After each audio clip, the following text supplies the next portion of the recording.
Hello and welcome to Financial Beginners. Today we are going to learn how to send money through Payoneer.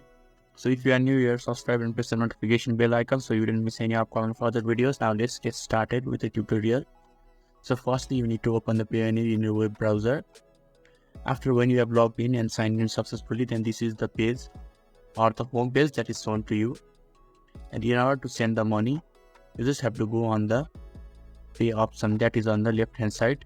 On the third option there is pay option. You just have to click here, and there are different options to pay to the receipts Payoneer account or the bank account, the multiple Payoneer accounts and multiple bank accounts, or the Amazon advertising invoice, or pay the VAT.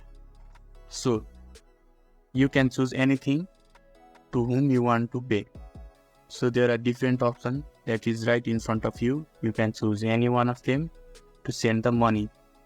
So this is how you can send money through Payoneer. So if this video was helpful to you, give a thumbs up. Thank you.